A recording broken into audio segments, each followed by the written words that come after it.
ಶ್ರೀ ಗುರುಭ್ಯೋ ನಮಃ. ನಾದಪ್ರಿಯ ಶಿವನೆಂಬರು ನಾದಪ್ರಿಯ ಶಿವನಲ್ಲವಯ್ಯ, ವೇದಪ್ರಿಯ ಶಿವನೆಂಬರು ವೇದಪ್ರಿಯ ಶಿವನಲ್ಲವಯ್ಯ. ನಾದಪ್ರಿಯನೂ ಅಲ್ಲ, ವೇದಪ್ರಿಯನೂ ಅಲ್ಲ, ಭಕ್ತಿಪ್ರಿಯ ನಮ್ಮ ಕೂಡಲ ಸಂಗಮ ದೇವ ಅಂತೇಳಿ ಬಸವಣ್ಣನವರು ಬಹಳ ಸುಂದರವಾಗಿ ಹೇಳ್ತಾರೆ. ನಾದವ ಮಾಡಿದ ರಾವಣನಿಗೆ ಅರೆಯಾಯುಷ್ಯವಾಯಿತು, ವೇದವನೋದಿದ ಬ್ರಹ್ಮನ ಶಿರ ಹೋಗಿತ್ತು ಎನ್ನುವಂತಹ ವಿಚಾರವನ್ನು ಹೇಳುತ್ತಾ ಯಾವ ಜಗದೊಡೆಯನಾಗಿರ್ತಕ್ಕಂತಹ ಪರಶಿವನ ಚರಿತ್ರೆಯನ್ನು ಬಹಳ ಸುಂದರವಾಗಿ ಅವರು ಚನ್ನಬಸವಣ್ಣನಿಗೆ ಸವಿಸ್ತಾರವಾಗಿ ಹೇಳ್ತಾ ಹೋಗ್ತಾರೆ. ಒಂದು ಸಂದರ್ಭದಲ್ಲಿ ಏನಾಗ್ತದೆ, ಬಸವಣ್ಣನವರು ಯಾವ ಆ ಪರಶಿವನ ಒಂದು ಭಕ್ತ ಪ್ರೇಮವನ್ನು ಬಹಳ ಸುಂದರವಾಗಿ ವಿವರಿಸತಕ್ಕಂಥ ಒಂದು ಸುಂದರವಾದ ಚರಿತ್ರೆಯನ್ನು ನಾವಿವತ್ತು ಕೇಳೋಣ. ಅದಕ್ಕೂ ಮುಂಚಿತವಾಗಿ ಈ ಒಂದು ತತ್ವಸಿರಿ ಚಾನಲ್ನಲ್ಲಿ ಸಬ್ಸ್ಕ್ರೈಬ್ ಆಗದೆ ಇರತಕ್ಕಂಥ ಎಲ್ಲ ಮಹನೀಯರು ಸಬ್ಸ್ಕ್ರೈಬ್ ಆಗಿ ಮತ್ತು ಶೇರ್ ಮಾಡಿ, ಇದನ್ನು ಲೈಕ್ ಮಾಡಿ, ನಮ್ಮ ಚಾನಲ್ಗೆ ಬಹಳಷ್ಟು ಉತ್ತೇಜನವನ್ನು ಕೊಡಬೇಕಂತೇಳಿ ನಾವು ಕೇಳಿಕೊಳ್ತಾ ಇದ್ದೇವೆ. ಬಸವರಾಜ ವಿಜಯ ಎನ್ನುವಂತಹ ಒಂದು ಪುರಾತನ ಗ್ರಂಥದಲ್ಲಿ ಬಸವಣ್ಣನವರು ಪರಶಿವನ ಒಂದು ಲೀಲೆಯನ್ನು ಬಹಳ ಸುಂದರವಾಗಿ ಚನ್ನಬಸವಣ್ಣನವರಿಗೆ ಹೇಳ್ತಾರೆ. 63 ಪುರಾತನರಲ್ಲಿ ಬರುವ ಯಲವೂರು ಗ್ರಾಮದ ರುದ್ರ ಪಶುಪತಿನಾಥ ಎನ್ನುವಂಥ ಒಬ್ಬ ಮಹಾಶಿವಭಕ್ತನ ಚರಿತ್ರೆಯನ್ನು ಬಸವಣ್ಣನವರು ಚನ್ನಬಸವಣ್ಣನಿಗೆ ಬಹಳ ಸುಂದರವಾಗಿ ಹೇಳ್ತಾ ಹೋಗ್ತಾರೆ. ಶಿವಭಕ್ತರಲ್ಲಿ ಎಂತಹ ಮುಗ್ಧತೆ ಇರುತ್ತದೆ, ಆ ಮುಗ್ಧತೆಗೆ ತಕ್ಕಾಗಿ ಆ ಪರಶಿವ ಅವರನ್ನು ಎಷ್ಟು ಪ್ರೀತಿಸ್ತಾನೆ ಎನ್ನುವಂತಹ ವಿಚಾರವನ್ನು ನಾವು ಈ ಕಥೆಯಲ್ಲಿ ಕೇಳಬಹುದು. ಬಹಳ ಸುಂದರವಾದ ಚರಿತ್ರೆ, ದಯವಿಟ್ಟು ಎಲ್ಲರೂ ಪೂರ್ತಿಯಾಗಿ ಕೇಳಬೇಕು. ಒಂದು ದಿನ ಮುಗ್ಧನಾಗಿರ್ತಕ್ಕಂತಹ ಆ ರುದ್ರ ಪಶುಪತಿನಾಥ ತಮ್ಮ ಗ್ರಾಮದಲ್ಲಿ ಶಿವಪುರಾಣವನ್ನು ಕೇಳಬೇಕು ಅಂತೇಳಿ ಆ ಪುರಾಣದ ಶ್ರವಣ ಕಾರ್ಯಕ್ರಮಕ್ಕೆ ಹೊರಟಿರ್ತಾನೆ. ಅಲ್ಲಿ ಪುರಾಣಿಕರು ಶಿವನ ಚರಿತ್ರೆಯನ್ನು, ಶಿವನ ಲೀಲೆಗಳನ್ನು ಪ್ರತಿದಿನ ಹೇಳ್ತಾ ಬರ್ತಿರ್ತಾರೆ. ಈ ರೀತಿ ಹೇಳ್ತಾ ಬರಬೇಕಾದ್ರೆ ಆ ರುದ್ರ ಪಶುಪತಿನಾಥ ಪ್ರತಿದಿನವೂ ಆ ಶಿವ ಚರಿತ್ರೆಯನ್ನು, ಶಿವನ ಲೀಲೆಗಳನ್ನು ತನ್ಮಯನಾಗಿ ಕೇಳ್ತಾ ಇರ್ತಾನೆ. ಒಂದು ದಿನ ಶಿವನ ಚರಿತ್ರೆಯಲ್ಲಿ, ಆ ಶಿವನ ಪುರಾಣದಲ್ಲಿ ಆ ಜಗದೊಡೆಯನಾಗಿರ್ತಕ್ಕಂತಹ ಪರಶಿವನು ಯಾವ ರಾಕ್ಷಸರು ಮತ್ತು ದೇವತೆಗಳು ಸಮುದ್ರ ಮಂಥನವನ್ನು ಮಾಡಬೇಕಾದ್ರೆ ಅಲ್ಲಿ ಸಮುದ್ರದಲ್ಲಿ ಉತ್ಪತ್ತಿಯಾಗಿರ್ತಕ್ಕಂತಹ, ಕ್ಷೀರಸಾಗರದಲ್ಲಿ ಉತ್ಪತ್ತಿಯಾಗಿರ್ತಕ್ಕಂತಹ ಕಾರ್ಕೋಟಕ ವಿಷ ಉತ್ಪತ್ತಿಯಾಗ್ತದೆ.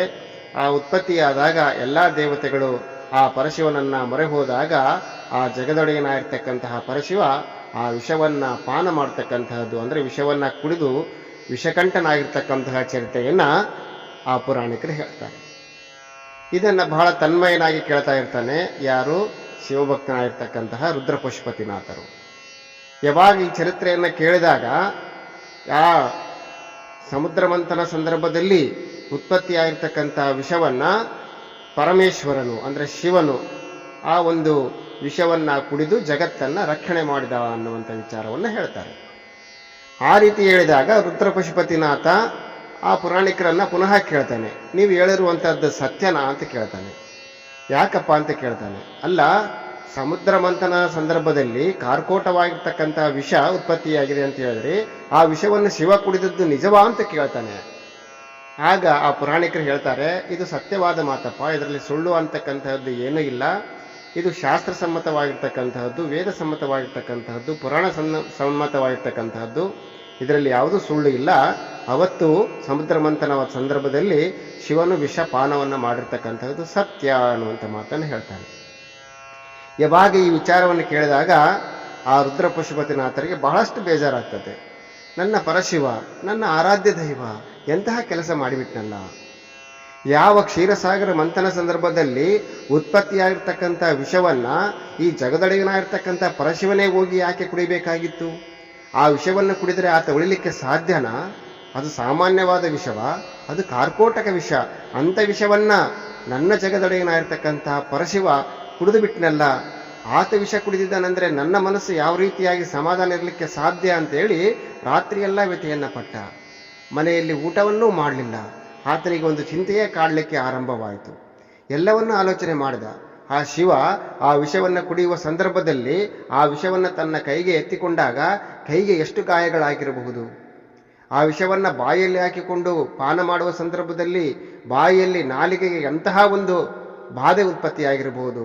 ಅದು ತನ್ನ ಆ ಕಂಠದ ಮೂಲಕ ಉದರವನ್ನು ಸೇರಿದರೆ ಎಂತಹ ಸಂಕಟ ಉತ್ಪತ್ತಿಯಾಗಿ ಶಿವನಿಗೆ ಎಷ್ಟು ತೊಂದರೆಯಾಗಬಹುದು ಅಂತ ಆಲೋಚನೆ ಮಾಡಿ, ನನ್ನ ಶಿವನಿಗೆ ಇಂತಹ ತೊಂದರೆಯಲ್ಲಿ ಇರತಕ್ಕಂಥ ವಿಷಯವನ್ನು ನಾನು ತಿಳಿದು ಯಾವ ರೀತಿಯಾಗಿ ಜೀವಿಸಬೇಕು ಅಂತೇಳಿ ಆಲೋಚನೆ ಮಾಡಿ ಬಹಳಷ್ಟು ವ್ಯಥೆಯನ್ನು ಪಟ್ಟು ಅವನು ಬಹಳಷ್ಟು ಮಮ್ಮಲ ಮರುಗ್ತಾ ಹೋಗ್ತಾನೆ. ಯಾರು? ರುದ್ರ ಪಶುಪತಿನಾಥ. ಈ ರೀತಿಯಾಗಿ ಚಿಂತಾಕ್ರಾಂತನಾಗಿ ಇನ್ನು ಶಿವನೇ ವಿಷವನ್ನು ಕುಡಿದು ಆತನೇ ಸಂಕಟದಲ್ಲಿರಬೇಕಾದ್ರೆ ನಾನು ಯಾಕೆ ಜೀವಂತವಾಗಿರಬೇಕು, ಇನ್ನು ನಾನು ಜೀವಂತವಾಗಿ ಇರುವುದೇ ವ್ಯರ್ಥ ಅಂತೇಳಿ ಆಲೋಚನೆ ಮಾಡಿ ತನ್ನ ಪ್ರಾಣವನ್ನೇ ತಾನು ಕಳೆದುಕೊಳ್ಳಬೇಕಂತೇಳಿ ಆ ರುದ್ರ ಪಶುಪತಿನಾಥ ಎಲ್ಲಿಗೆ ಹೋಗ್ತಾನೆ? ಸಾಯಬೇಕು ಅಂತೇಳಿ ತೀರ್ಮಾನ ಮಾಡ್ತಾನ. ನೋಡ್ರಿ, ಶಿವಭಕ್ತರದು ಎಂತಹ ಒಂದು ಭಕ್ತಿ ಅಂತೇಳಿ ನಾವು ಆಲೋಚನೆ ಮಾಡಬೇಕಾಗ್ತದೆ. ಆ ರುದ್ರ ಪಶುಪತಿನಾಥರು ಬಹಳ ಮುಗ್ಧವಾಗಿರ್ತಕ್ಕಂತಹ ಭಕ್ತಿ ಅವರಲ್ಲಿತ್ತು. ಅವರು ನೇರವಾಗಿ ಏನು ಮಾಡಿದ್ರು, ಇನ್ನು ನಾನು ಜೀವಂತವಾಗಿ ಇರಬಾರ್ದು, ನನ್ನ ಶಿವನೇ, ನನ್ನ ಆರಾಧ್ಯ ದೈವವೇ ಇವತ್ತು ವಿಷವನ್ನು ಪಾನ ಮಾಡಿದೆ ಅಂದರೆ ನಾನು ಊಟವನ್ನಾದರೂ ಯಾಕೆ ಮಾಡಬೇಕು, ಜೀವಂತವಾಗಿ ಆದರೂ ಯಾಕೆ ಇರಬೇಕು? ಈ ಪರಮಾತ್ಮ, ಈ ಶಿವ ಲೋಕವನ್ನು ರಕ್ಷಣೆ ಮಾಡಬೇಕು ಅಂತೇಳಿ ದೇವತೆಗಳ ಮಾತನ್ನು ಕೇಳಿ ವಿಷ ಕುಡಿದು ಬಿಟ್ನಲ್ಲ, ಇದರಿಂದ ತನಗೆ ಎಷ್ಟು ತೊಂದರೆ ಆಗ್ತಕ್ಕಂಥ ಒಂದು ಸಲವಾದರೂ ಯೋಚನೆ ಮಾಡಲಿಲ್ವಾ? ಎಂತಹ ಕೆಲಸ ಮಾಡಿದ್ದಾನೆ ಶಿವ. ಆ ಶಿವನೇ ವಿಷ ಕುಡಿದಿದ್ದಾನಂದ್ಮೇಲೆ ನಮ್ಮಂಥವರೆಲ್ಲ ಯಾಕೆ ಜೀವಂತವಾಗಿ ಇರಬೇಕು ಅಂತೇಳಿ ಆ ಮುಗ್ಧ ಶಿವಭಕ್ತ ಬಾವಿಯಲ್ಲಿ ಹಾರಿ ಸಾಯಲಿಕ್ಕೆ ಹೋಗ್ತಾ ಇದ್ದಾನೆ. ಯಾವಾಗ ಆ ರುದ್ರ ಪಶುಪತಿನಾಥ ಸಾಯಬೇಕು ಅಂತೇಳಿ ಬಾವಿಯಲ್ಲಿ ಹಾರಲಿಕ್ಕೆ ಹೋದಾಗ ಜಗದೊಡೆಯನಾಗಿರ್ತಕ್ಕಂತಹ ಪರಶಿವ ತನ್ನ ಶಿವಗಣ ಸಮೇತವಾಗಿ ಅಲ್ಲಿಯೇ ಪ್ರತ್ಯಕ್ಷನಾಗ್ತಾ ಇದ್ದಾನೆ. ಓ ರುದ್ರ ಪಶುಪತಿನಾಥ, ಏನು ಮಾಡ್ತಾ ಇದ್ದೀಯಪ್ಪ ನೀನು ಅಂತ ಕೇಳಿದಾಗ ಆ ರುದ್ರ ಪಶುಪತಿನಾಥರು ಹೇಳ್ತಾ ಇದ್ದಾರೆ, ಓ ಶಿವ ಪರಮಾತ್ಮ, ನೀನು ಇಲ್ಲಿಗೆ ಬಂದುಬಿಟ್ಟಿಯಾ, ಒಳ್ಳೇದಾಯ್ತು ಅಂತೇಳಿ ಓಡೋಡಿ ಬರ್ತಾ ಇದ್ದಾನೆ. ಬಂದಾಗ ಯಾಕೆ ಪ್ರಾಣವನ್ನು ಕಳೆದುಕೊಳ್ತಾ ಇದ್ದೀಯಾ ಅಂತೇಳಿ ಶಿವನು ಕೇಳಿದಾಗ ರುದ್ರ ಪಶುಪತಿನಾಥರು ಆ ಪರಶಿವನನ್ನ ಅಡಿಯಿಂದ ಮುಡಿಯವರೆಗೆ ಮೇಲೆ ಕೆಳಗೆ ಕೈ ಬಾಯಿ ಎಲ್ಲವನ್ನ ನೋಡ್ತಾ ಇರ್ತಾನೆ. ಯಾಕಪ್ಪ ಹಾಗೆ ನೋಡ್ತಾ ಇದ್ದೀಯ ಅಂದ್ರೆ, ಇಲ್ಲಪ್ಪ ಶಿವ, ನೀನು ಬಹಳ ತಪ್ಪು ಕೆಲಸ ಮಾಡಿದ್ದೀಯಾ ಅಂತ ಹೇಳ್ತಾನೆ. ಆಗ ಶಿವ ಹೇಳ್ತಾನೆ, ನಾನೇನು ತಪ್ಪು ಕೆಲಸ ಮಾಡಿದ್ದೇನೆ ಅಂತ ಹೇಳಿದಾಗ, ಅಲ್ಲಪ್ಪ ನಾನು ನಿನ್ನೆ ಹೋಗಿ ಪುರಾಣ ಕೇಳಿದ್ದೀನಿ. ಆ ಪುರಾಣದಲ್ಲಿ ನೀನು ಹೋಗಿ ಆ ಸಮುದ್ರದಲ್ಲಿ ಉತ್ಪತ್ತಿಯಾಗಿರ್ತಕ್ಕಂಥ ವಿಷವನ್ನು ಕುಡಿದೆಯಾ ಇಲ್ಲ, ಸತ್ಯ ಹೇಳು ಅಂತ ಹೇಳ್ತಾನೆ. ಆಗ ಶಿವ ಹೇಳ್ತಾನೆ, ಹೌದಪ್ಪ, ನಾನು ವಿಷವನ್ನು ಕುಡಿದೆ ಅಂತ ಹೇಳ್ತಾನೆ. ನೀನು ವಿಷ ಕುಡಿಬಾರ್ದಾಗಿತ್ತು. ಆ ವಿಷ ಸಾಮಾನ್ಯವಾದ ವಿಷವಲ್ಲ, ಅದು ಕಾರ್ಕೋಟಕವಾದ ವಿಷ. ಆ ವಿಷವನ್ನು ಕುಡಿದರೆ ಯಾರಾದರೂ ಬದುಕುಳಿಯಲಿಕ್ಕೆ ಸಾಧ್ಯವೇ? ನೀನು ಅದನ್ನು ಕೈಯಲ್ಲೇ ತೆಗೆದುಕೊಂಡು ಬಾಯಲ್ಲಿ ಸೇವನೆ ಮಾಡಿದೆಯಲ್ಲ, ಆ ವಿಷವನ್ನು ನಿನ್ನ ಹೊಟ್ಟೆ ಒಳಗೆ, ಅದು ಗಂಟಲೊಳಗೆ ಹೋಗಿ ಅದು ಹೊಟ್ಟೆ ಒಳಗೆ ಹೋದರೆ ಎಷ್ಟು ತಾಪ ಇರ್ತದೆ ನಿನಗೆ ಗೊತ್ತಾ? ಅಂತ ವಿಷಯವನ್ನು ನೀನು ಕುಡಿಬಾರ್ದಾಗಿತ್ತು. ಎಲ್ಲಿ ಉಗುಳು, ನೀನು ಬೇಗ ಉಗುಳು ಅಂತೇಳಿ ಆ ರುದ್ರ ಪಶುಪತಿನಾಥ ಶಿವನಲ್ಲಿ ಹಠವನ್ನು ಹಿಡಿತಾನೆ. ಯಾವಾಗ ಅವನು ಹಠ ಹಿಡಿದಾಗ ಅಲ್ಲಿರ್ತಕ್ಕಂಥ ಶಿವಗಣರೆಲ್ಲ ಆಲೋಚನೆ ಮಾಡ್ತಾರೆ, ಅಲ್ಲಪ್ಪ ಶಿವ ಆ ವಿಷವನ್ನು ಸೇವನೆ ಮಾಡಿರೋದ್ರಿಂದ ಇವತ್ತು ಜಗತ್ತೆಲ್ಲ ಉಳ್ಕೊಂಡದೆ. ಈಗೇನಾದ್ರೂ ಆ ಶಿವ ಆ ಒಂದು ವಿಷವನ್ನು ಉಗುಳಿಬಿಟ್ರೆ ಇಡೀ ಜಗತ್ತೇ ನಾಶವಾಗಿ ಹೋಗಿಬಿಡ್ತದಲ್ಲ, ಪರಶಿವ ಏನು ಮಾಡ್ತಾನೋ ಅಂತೇಳಿ ಅವರು ಆಲೋಚನೆ ಮಾಡ್ತಾ ಇರ್ತಾರೆ. ಆಗ ಪರಶಿವ ಹೇಳ್ತಾನೆ ರುದ್ರ ಪಶುಪತಿನಾಥನಿಗೆ, ಅಯ್ಯೋ ರುದ್ರ ಪಶುಪತಿನಾಥ, ನೀನು ಯಾಕಪ್ಪ ಚಿಂತೆ ಮಾಡ್ತೀಯಾ? ಅದು ವಿಷ ಆಗಿದ್ರೆ ಆಗಿರ್ಬೋದು, ಅದು ನನಗೇನು ಮಾಡ್ತದೆ ನೋಡುಗ, ನಾನು ವಿಷವನ್ನು ಕುಡಿದಿದ್ದೇನೆ, ಈ ಗಂಟಲಲ್ಲೇ ವಿಷ ಉಳ್ಕೊಂಡಿದೆ, ಅದು ಹೊಟ್ಟೆಯಲ್ಲಿ ಹೋಗಿಲ್ಲಪ್ಪ, ನನಗೇನು ಆಗಿಲ್ಲ, ನಾನು ಚೆನ್ನಾಗಿದ್ದೀನಿ, ಆರಾಮಾಗಿದ್ದೀನಿ ಅಂತ ಹೇಳ್ತಾನೆ. ಯಾರು? ಶಿವ ಆ ರುದ್ರ ಪಶುಪತಿನಾಥನಿಗೆ. ಆ ರೀತಿ ಹೇಳಿದಾಗ ಆ ರುದ್ರ ಪಶುಪತಿನಾಥ ಹೇಳ್ತಾನೆ, ಇಲ್ಲಪ್ಪ ನಿನಗೆ ಗೊತ್ತಿಲ್ಲ, ನೀನು ಅದೇನು ಈಗ ಸದ್ಯ ಗಂಟ್ಲಲ್ಲಿ ಕುತ್ಕೊಂಡಿದೆ, ಅದು ನಾಳೆ ಬೆಳೀತಾ ಹೊಟ್ಟೆಯೊಳಗೆ ಸೇರಿಕೊಳ್ತದೆ. ಅದು ಹೊಟ್ಟೆಯೊಳಗೆ ಸೇರಿಕೊಂಡ ಮೇಲೆ ಪುನಃ ಅದು ನಿನಗೆ ಬಹಳಷ್ಟು ಸಂಕಟ ಆಗ್ತದಪ್ಪ, ನಿನಗೆ ಗೊತ್ತಾಗಲ್ಲ, ಉಗುಳಿ ಬಿಡಪ್ಪ, ನೀನು ಉಗುಳ್ಬೇಕು ಅಂತೇಳಿ ಬಹಳಷ್ಟು ಹಠವನ್ನು ಮಾಡಲಿಕ್ಕೆ ಆರಂಭ ಮಾಡ್ತಾನೆ. ಇವಾಗ ಆ ರೀತಿ ಹಠವನ್ನು ಮಾಡ್ತಾ ಇರಬೇಕಾದ್ರೆ ಶಿವ ಹೇಳ್ತಾನೆ, ನನ್ನ ಮಾತು ಕೇಳು ರುದ್ರ ಪಶುಪತಿನಾಥ, ನನ್ನ ಮಾತನ್ನು ಕೇಳು, ಆ ವಿಷಯ ನನಗೇನು ಮಾಡೋದಿಲ್ಲ, ಅದು ಗಂಟಲು ಬಿಟ್ಟು ಒಂದು ಇಂಚು ಕೂಡ, ಒಂದು ಹನಿ ಕೂಡ ನನ್ನ ಉದರವನ್ನು ಸೇರೋದಿಲ್ಲ, ನನಗೇನು ಆಗೋದಿಲ್ಲ ಅಂತೇಳಿ ಪರಶಿವ ನಾನಾ ಪ್ರಕಾರವಾಗಿ ಆ ರುದ್ರ ಪಶುಪತಿನಾಥನಿಗೆ ಒಪ್ಪಿಸ್ತಾನೆ. ಆಗ ರುದ್ರ ಪಶುಪತಿನಾಥ ಕೇಳೋದಿಲ್ಲ.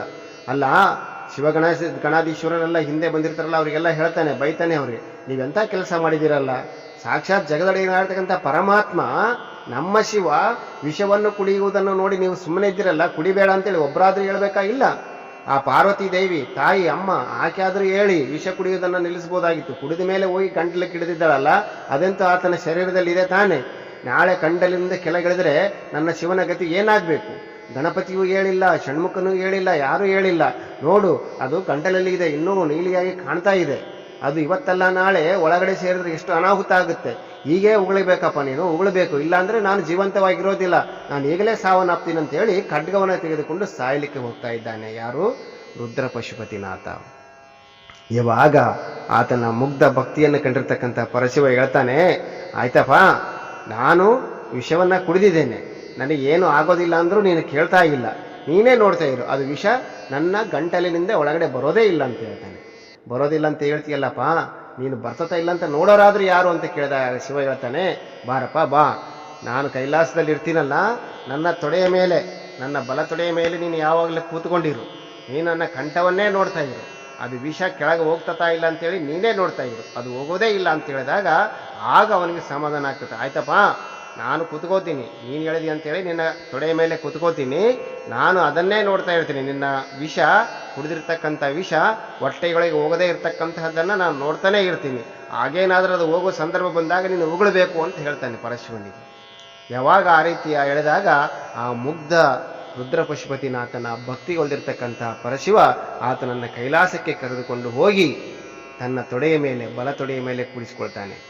ಎಡತೊಡೆಯ ಮೇಲೆ ಪಾರ್ವತಿಯನ್ನ ಮತ್ತು ಗಣಪತಿಯನ್ನ, ಬಲ ತೊಡೆಯ ಮೇಲೆ ಯಾವ ಷಣ್ಮುಖನನ್ನ ಮತ್ತು ರುದ್ರ ಪಶುಪತಿನಾಥನನ್ನ, ಆ ಜಗದೊಡೆಯನಾಗಿರ್ತಕ್ಕಂಥ ಪರಶಿವ ಆತನ ಮುಗ್ಧ ಭಕ್ತಿಗೆ ಒಲಿದು ತನ್ನ ತೊಡೆಯ ಮೇಲೆ ಆತನಿಗೆ ಸ್ಥಾನವನ್ನ ಕೊಡ್ತಾನೆ. ನೋಡ್ರಿ ಎಂತಹ ಭಕ್ತ ಪ್ರಿಯ. ಅದಕ್ಕೆ ಬಸವಣ್ಣನವರು ಹೇಳ್ತಾರೆ, ಭಕ್ತಿ ಪ್ರಿಯ ನಮ್ಮ ಕೂಡಲ ಸಂಗಮ ದೇವ ಅನ್ನುವಂತಹ ಮಾತನ್ನು.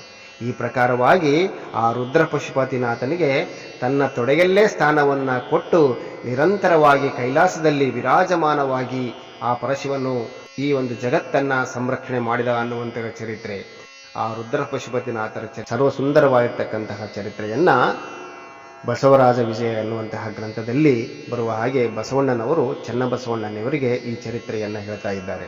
ಅದಕ್ಕೆ ಭಕ್ತಿ ಪ್ರಿಯ ನಮ್ಮ ಕೂಡಲ ಸಂಗಮ ದೇವ ಎನ್ನುವಂತಹ ವಚನವನ್ನು ಯಾವ ಭಕ್ತಿ ಭಂಡಾರಿಯಾಗಿರ್ತಕ್ಕಂತಹ ಬಸವಣ್ಣನವರು ಯಾವ ರೀತಿಯಾಗಿ ಈ ರುದ್ರ ಪಶುಪತಿನಾಥ ಎನ್ನುವಂತಹ ಪುರಾತನರ ಒಬ್ಬ ಮಹಾ ಸಂತರ, ಮಹಾ ಶಿವಭಕ್ತನ ಚರಿತ್ರೆಯನ್ನು ಹೇಳಿದರು ಅನ್ನುವಂಥ ಚರಿತ್ರೆಯನ್ನು ನೀವುಗಳೆಲ್ಲ ಶ್ರವಣ ಮಾಡಿದ್ದೀರಾ. ನಿಮಗೂ ಕೂಡ ಈ ಒಂದು ಚರಿತ್ರೆಯನ್ನು ಕೇಳಿರ್ತಕ್ಕಂತಹ ಎಲ್ಲ ಭಕ್ತಾದಿಗಳಿಗೂ ಎಲ್ಲರಿಗೂ ಕೂಡ ಆ ದಯಾಮಯನಾಗಿರ್ತಕ್ಕಂತಹ ಪರಶಿವನ ಒಲುಮೆ ಮತ್ತು ಪರಶಿವನ ಕೃಪಾ ಕಟಾಕ್ಷ ಸದಾ ಇರ್ತದೆ ಅನ್ನುವಂತಹ ವಿಚಾರವನ್ನು ಹೇಳಿ ನಾವು ಇವತ್ತಿನ ಒಂದು ಚರಿತ್ರೆಯನ್ನು ಮುಗಿಸ್ತಾ ಇದ್ದೇವೆ. ದಯವಿಟ್ಟು ಈ ಚರಿತ್ರೆಯನ್ನು ಶ್ರವಣ ಮಾಡಿರ್ತಕ್ಕಂಥವರೆಲ್ಲರೂ ಕೂಡ ನೀವು ಕೂಡ ಸಬ್ಸ್ಕ್ರೈಬ್ ಮಾಡಿ, ಶೇರ್ ಮಾಡಿ ಮತ್ತು ಲೈಕ್ ಮಾಡಿ ಮತ್ತು ಈ ಚರಿತ್ರೆಯನ್ನು ಎಲ್ಲರಿಗೂ ಹಂಚಿ ನೀವು ಕೂಡ ಆ ಒಂದು ರುದ್ರ ಪಶುಪತಿನಾಥ ಹಾಗೂ ಆ ಪರಶಿವನ ಒಂದು ಕೃಪೆಗೆ ಪಾತ್ರರಾಗಬೇಕು ಎನ್ನುವಂತಹ ವಿಚಾರವನ್ನು ಹೇಳಿ ಚರಿತ್ರೆಯನ್ನು ನಾವು ಮುಕ್ತಾಯ ಮಾಡ್ತಾ ಇದ್ದೇವೆ. ವಂದನೆಗಳು.